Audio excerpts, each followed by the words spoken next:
Last series, I embarked on an 8-week fad diet frenzy in a bid to drop a dress size. If it was a wacky weight loss solution, I tried it.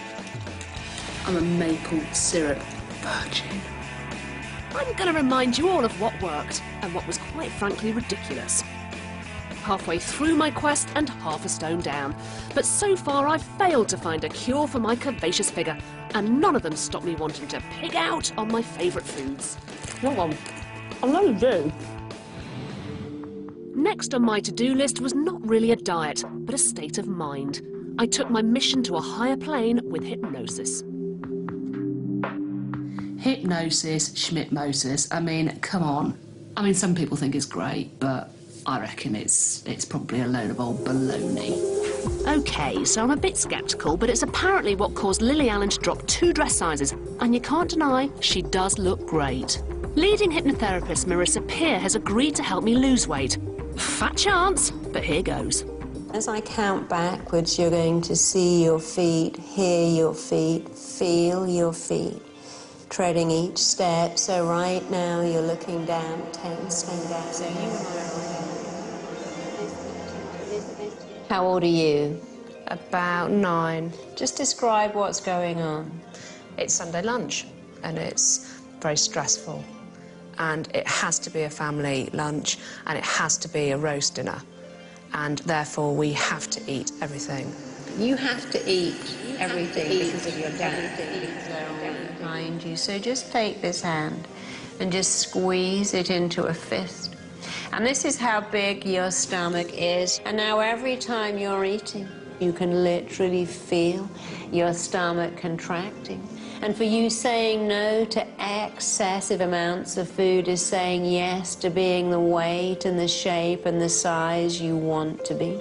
And food can never, ever be an issue again. Food can never control you. How do you feel? Like I've been asleep for about 1 million years. It's so peculiar.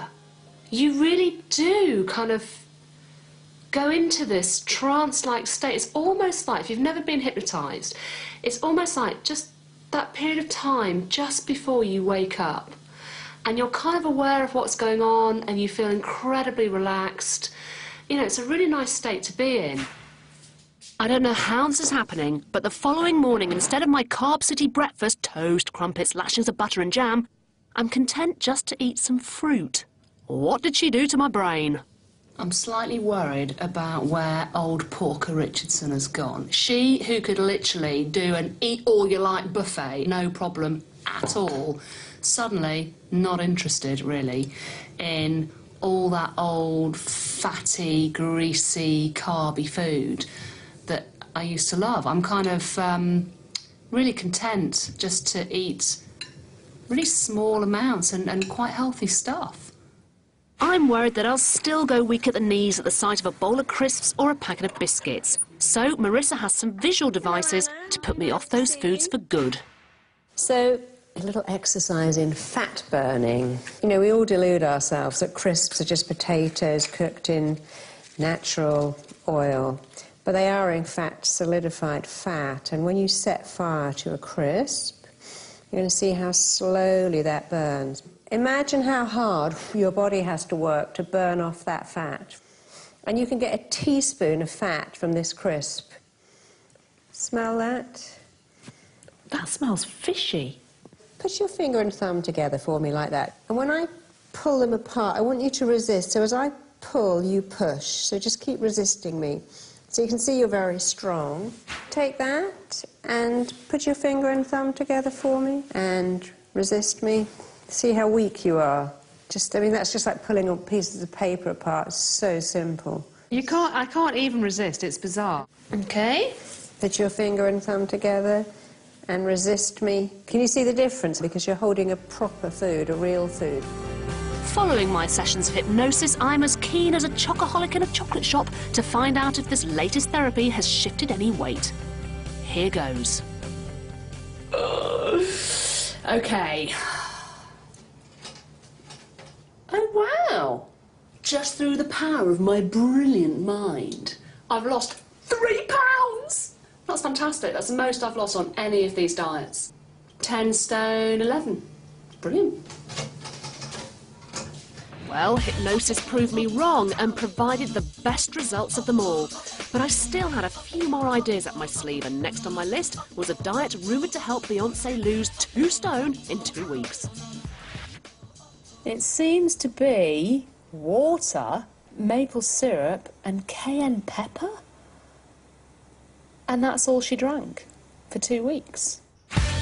I had to drink that concoction for a week, and I wasn't allowed to eat anything.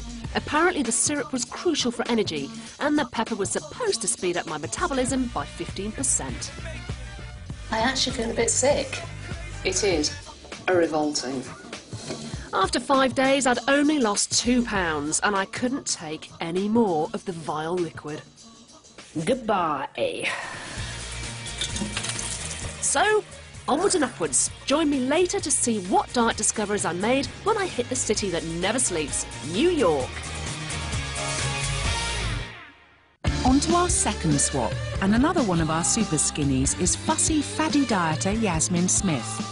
Her dangerously restricted eating habits have turned her into a bag of bones. I just feel like I look too thin. I look in the mirror and I just see bones. It's time for Dr. Jessen to weigh up the size of her problem. OK, climb up on the scales. Let's see exactly what you are today. 109. That's just 7 stone 11 pounds. And with a BMI of only 17, she's nearly 1.5 stone underweight.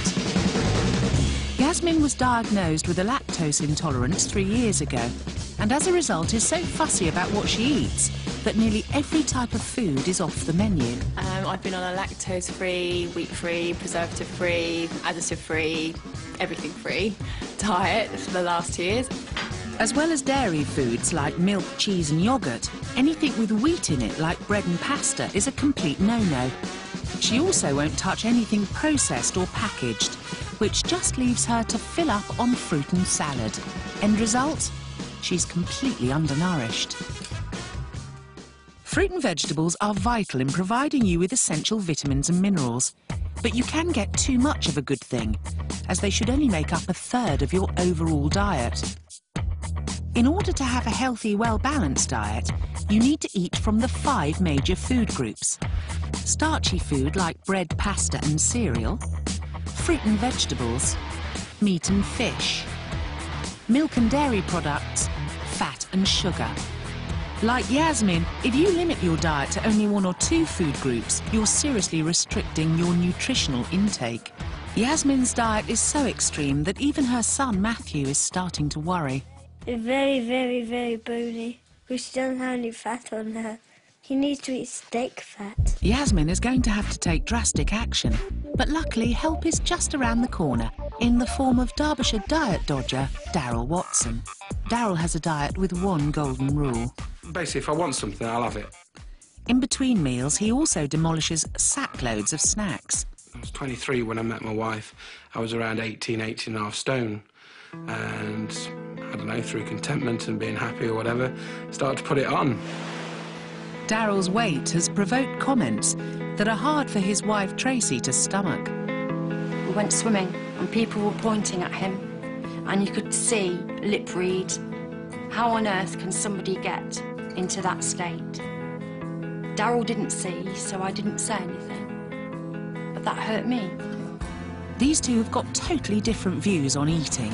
At 66 inches, Darryl's waist is almost 3 times wider than Yasmin's tiny 24. How do you feel about your weight now? I find it hard to do what I was doing before. Lumping 33 stone, that's not an easy job. Lugging around only a fraction of that weight, super skinny Yasmin can't understand why people let themselves pile on the pounds. If I saw somebody that was really obese, I'd think, God, do you know what you're doing to yourself? Do you know what you're putting in your body? It's time for Yasmin to come face to face with her fears. Yasmin? Darryl? Hi. Come and meet each other. Hello. Darryl weighs 33 stone. Yeah. Darryl, this is Yasmin. Okay. She weighs 7.5 stone. Right. This means that we could fit 4 of her into you. Christian is going to give them both a taster of what's in store for the next 5 days by showing them what a week's worth of their food looks like, starting with Yasmin's breakfast. Rice cakes. fruit, strawberries, nothing wrong with that. Right, lunch, some chicken legs, some avocados. This is all good, healthy stuff. I can't complain. What's this coming through? Smoothies. Smoothies. And then we go to dinner, yeah? Chicken, I think. Chicken breasts. Yeah. Rice pasta. What else have we got? That's a lot. Not much. It's not a lot, is it? Yasmin is only getting through around 1,300 calories a day. She's missing out on around 2.5 days' worth of food each week. So, Darryl, what are these sandwiches here that you have? Cheese, ham.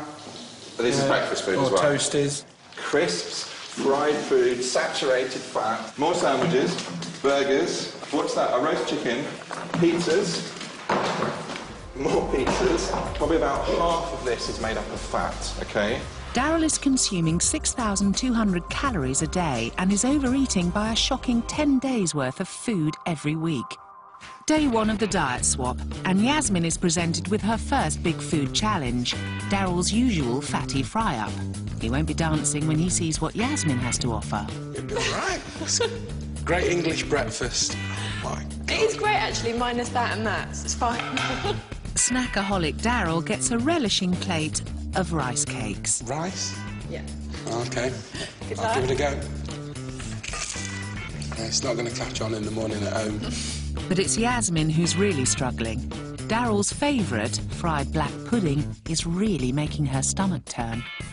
It's not the taste, it's the idea of what's in my mouth. There's more disappointment for Darryl at dinner time. While he cooks up his favourite dinner, roast chicken with all the trimmings, Yasmin prepares him a low-fat chicken and avocado salad. I know it's tempting, but... I'm not keen on that. What, the avocado? Really? Is it because it's squishy, the texture? Yeah, well, I don't know. Taste of it as well. Yasmin is finding her roast really hard work. Definitely having an effect, the stuffing with wheat in it, because I can kind of feel my stomach bubbling and I'm beginning to feel a bit sicky. And the more she eats, the worse it gets. If you look at my hands, I'm actually shaking, but I was fine until, like, a couple of minutes ago. I just feel really sick. Yasmin may think this is a challenge, but it's only the beginning. Still to come, Anna Richardson pulls out all the stops and goes to New York for the final instalment of her dieting mission. Yummy! And we'll reunite our two swaps a year down the line to see if their big diet changes have made a massive difference. OK, guys, moment of truth.